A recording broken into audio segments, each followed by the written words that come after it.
Hello, I'm Severn Suzuki speaking for ECHO, the Environmental Children's Organization. We're a group of 12 and 13-year-olds trying to make a difference. Vanessa Suddy, Morgan Geisler, Michelle Quigg, and me. We've raised all the money to come here ourselves, to come 5,000 miles to tell you adults you must change your ways. Coming up here today, I have no hidden agenda. I am fighting for my future. Losing my future is not like losing an election or a few points on the stock market. I am here to speak for all generations to come. I am here to speak on behalf of the starving children around the world whose cries go unheard. I am here to speak for the countless animals dying across this planet because they have nowhere left to go.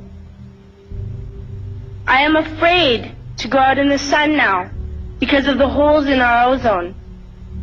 I am afraid to breathe the air because I don't know what chemicals are in it. I used to go fishing in Vancouver, my home, with my dad, until just a few years ago we found the fish full of cancers. And now we hear of animals and plants going extinct, every day vanishing forever. In my life, I have dreamt of seeing the great herds of wild animals, jungles and rainforests full of birds and butterflies. But now I wonder if they will even exist for my children to see. Did you have to worry of these things when you were my age? All this is happening before our eyes, and yet we act as if we have all the time we want and all the solutions. I'm only a child, and I don't have all the solutions. I want you to realize, neither do you. You don't know how to fix the holes in our ozone layer. You don't know how to bring the salmon back up in a dead stream. You don't know how to bring back an animal now extinct. And you can't bring back the forest that once grew where there is now a desert. If you don't know how to fix it, please stop breaking it. Here, you may be delegates of your governments, business people, organizers, reporters, or politicians, but really, you're mothers and fathers, sisters and brothers, aunts and uncles, and all of you are someone's child.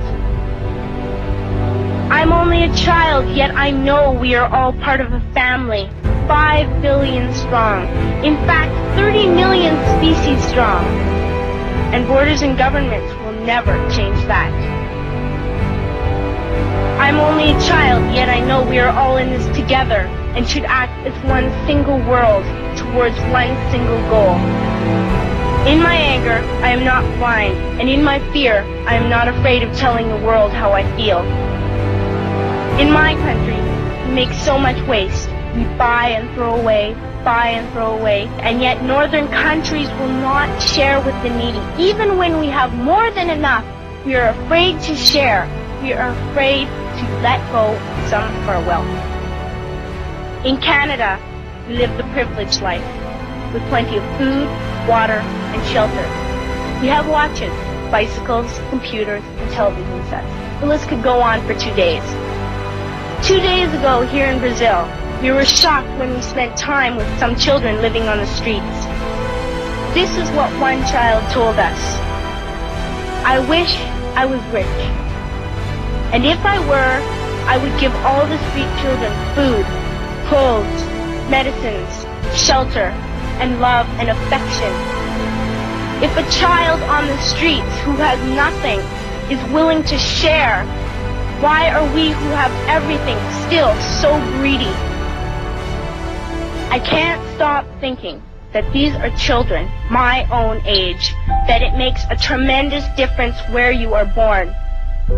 That I could be one of those children living in the favelas of Rio. I could be a child starving in Somalia, or a victim of war in the Middle East, or a beggar in India. I am only a child, yet I know if all the money spent on war was spent on finding environmental answers, ending poverty, and finding treaties what a wonderful place this earth would be. At school, even in kindergarten, you teach us how to behave in the world. You teach us not to fight with others, to work things out, to respect others, to clean up our mess, not to hurt other creatures, to share, not be greedy. Then why do you go out, do the things you tell us not to do? Do not forget why you are attending these conferences, who you're doing this for. We are your own children. You are deciding what kind of a world we are growing up in. Parents should be able to comfort their children by saying, everything's going to be all right.